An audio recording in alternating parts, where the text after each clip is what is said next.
te dirai.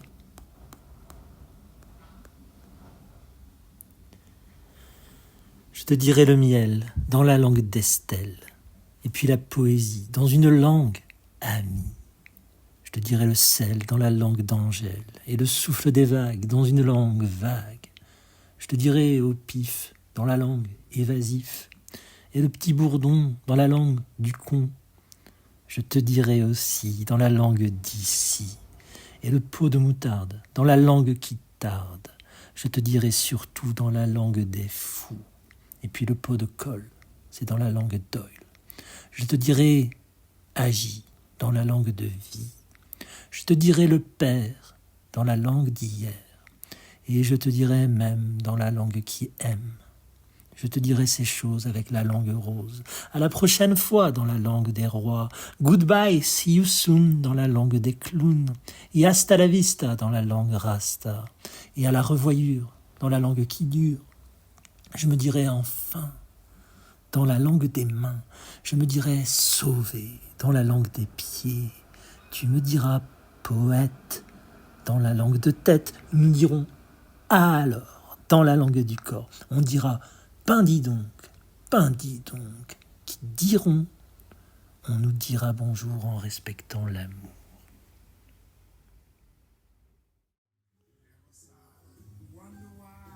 Un jeu est un autre. Je suis l'âme d'un autre.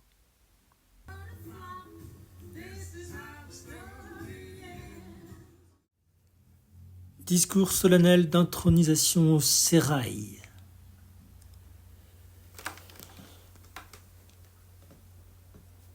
Puisque vous m'avez convié à prendre la parole parmi vous, je vous suis reconnaissant de daigner écouter ce que j'estime nécessaire de vous faire entendre.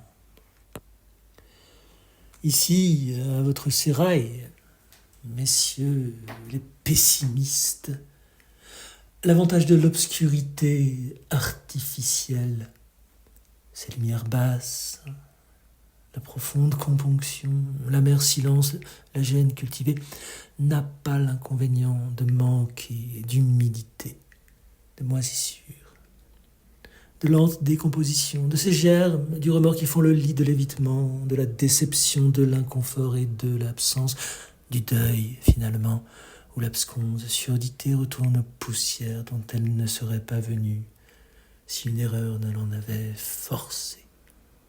En revanche, ô homme pessimiste, j'ai à dire qu'au sujet du pessimisme et de son avenir, je suis extrêmement pessimiste. Mais commençons avec le rappel de son passé, de sa longue évolution. Le pessimisme s'embranche dans 3 catégories animales principales.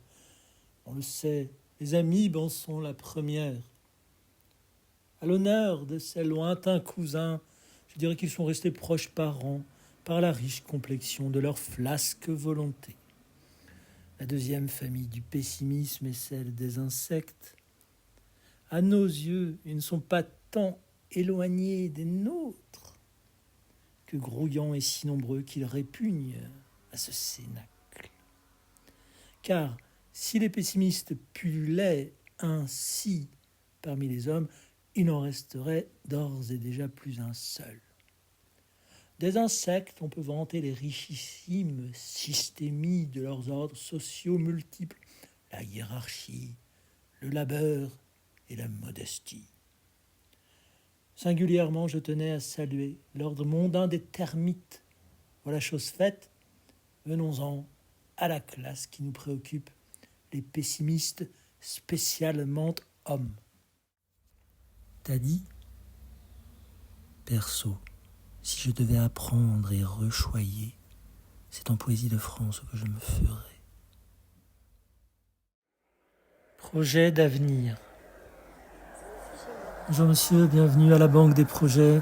Présentez-nous votre projet, notre comité vous écoute, nous délibérerons après la présentation de votre projet. Merci, bonjour, j'œuvre depuis une quarantaine à faire comprendre, sentir par le consentement, à permettre la reconnaissance d'une finesse, une minuscule différence qui consiste à considérer le règne léger d'une commune distinction établie entre les événements où un personnage a déliré et celle où il est déliré, en incluant les multiples possibilités pour le même personnage déluré. C'est une forme de trouvaille pour laquelle mon projet, malgré son ancienneté, aura les faveurs de l'avenir si votre comité lui donne la chance de le conjuguer au futur. Êtes-vous marié ? Oui, ma femme, qui s'appelle Finn, est ici même dans la salle d'attente. Elle espère tant que son bonhomme de mari, de Louis, remporte le concours du projet de la Banque des projets. Louis et Finn, en direct de la Banque de l'avenir des projets d'avenir. J'ai une pensée. Nous sommes libres d'être de la pensée de quelqu'un d'autre. Et libres, pensons. Au spectacle magie de l'espace. À quoi bon vivre ? Et d'amour, si l'eau fraîche est morte. Je me le rappelle, depuis hier. Légende urbaine, mythe urbain. Je ne crois pas la mienne, je ne crois pas au tien. Aucun compte à régler. Venir de loin pour se boire une petite mousse. Partir sans régler l'addition. Cela seul serait bel et beau. Lire, cela est nécessaire à l'enfant intérieur de tout lecteur. C'est l'éditer dont se priver va vers le nécessaire.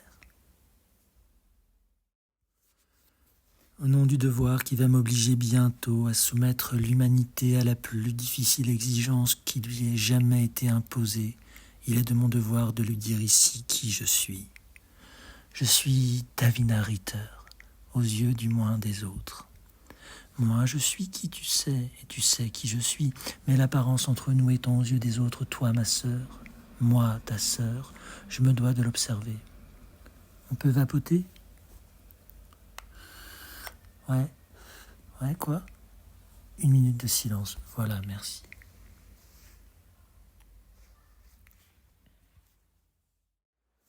Chape. Bonjour, monsieur, avez-vous Sprodéo ?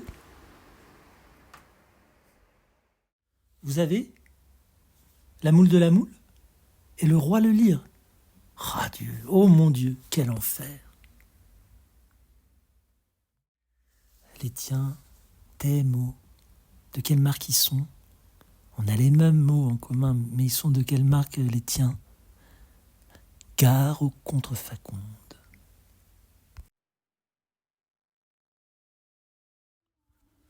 La minote couillonnée. Dionysos contre la Césu.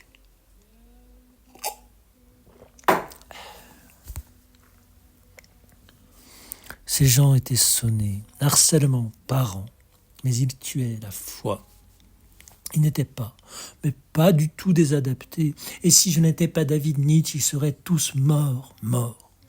Il n'y aurait plus de mots, il n'y aurait plus une œuvre. Ils ont des couilles dans leur nez. Leur maladie tient en une lettre, langue. Ils prenaient tout, mais tout mal. De la pire façon. Si c'était pas nous, c'était forcément eux les grands coupables. Et ils nous le reprochaient dès qu'on se montrait responsable. Mais cela jouait piédestal. Nous la jouait presque toute à vie. Des vieilles tragédies de Marseillaises et de mères juives. Plus jamais ça, jure-le-moi. Nous, oui, je te jure, jamais je ne ferai ni ne donnerai ça à mes enfants. C'était la tradition, la seule qui, elle, jouait.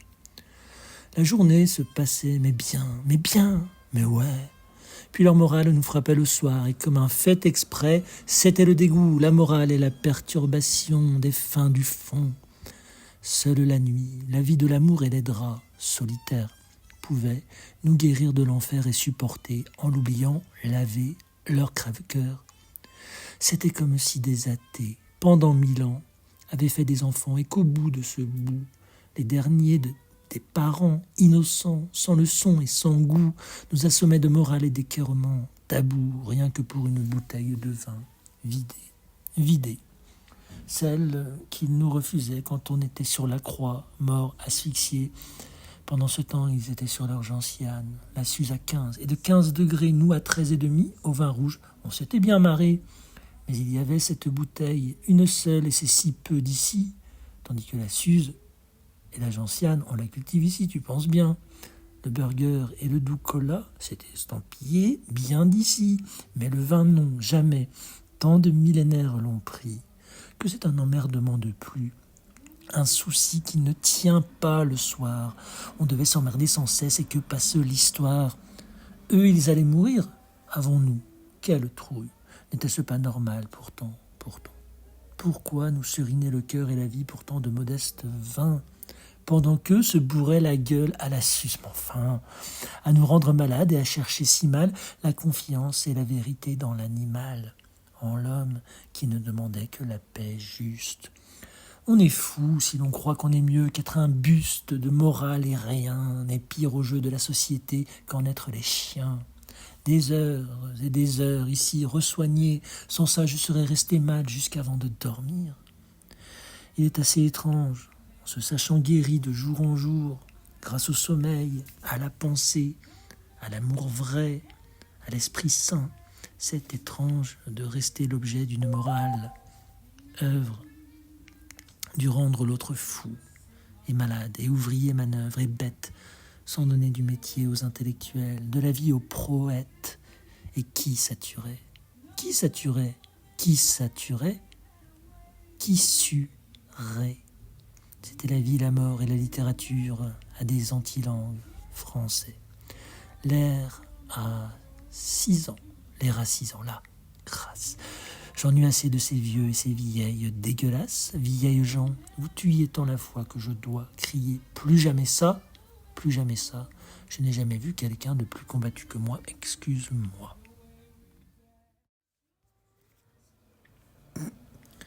Patati, potatait une patate chaude. Je te la refilons, génération, la mode. Et si, patati patata, poésie patative, poésie pas tata.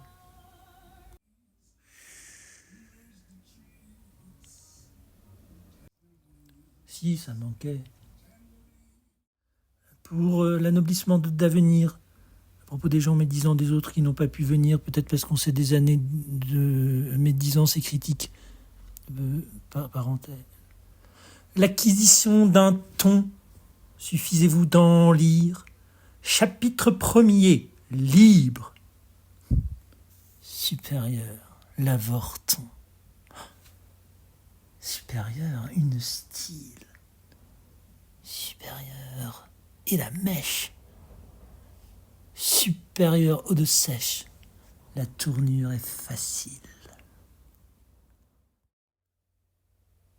Les peuples sont capables de grandes choses, mais ils sont peuples aux palabres qui les accomplissent.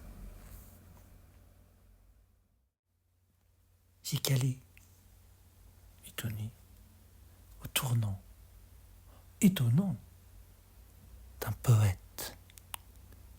Vous y êtes, détourné, arrivé. Viens. Tu viendras, mon amour, si tu prends le temps de rêver. Vis près de l'onde, et que la nuit ton sosie se reflète à la trouble beauté d'une utopie de Dieu secrète. Nous redeviendrons libres sans jamais nous achever. Viens, mon amour, as-tu pris le temps de rêver? Tu viendras, mon amour, si tu prends le temps de chanter contre la barbarie des coups sur ta bouche muette, un air inoublié, heureux comme un serment, se prête pour que des cris d'adieu cessent toujours de te hanter. Viens, mon amour, as-tu pris le temps de chanter? Tu viendras, mon amour, si tu prends le temps de t'aimer. Ô ma tristesse, ô femme, est-on quand on aime plus bête qu'une nuit l'invité, sauvé à l'écart de la fête, où ne battrait en lui l'amour, nul cœur simple enflammé. Viens mon amour, as-tu pris le temps de t'aimer?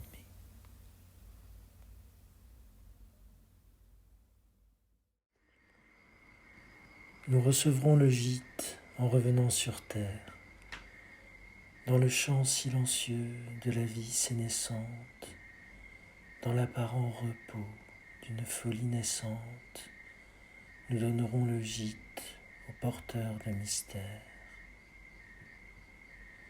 Nous recevrons le gîte à même la misère, dans le tissu étroit ou trop grand qui nous hante et peuple d'oraison le marcheur sur les sentes. Nous donnerons le gîte appris à livre ouvert. Comme un corps qui reçoit une frêle pensée, comme au poète échoit l'univers disgracié, comme le feu éteint qui survit dans la pierre, comme l'amour figé dans l'amour révolu, et comme la mémoire animant la poussière, la raison reviendra vers son gîte absolu.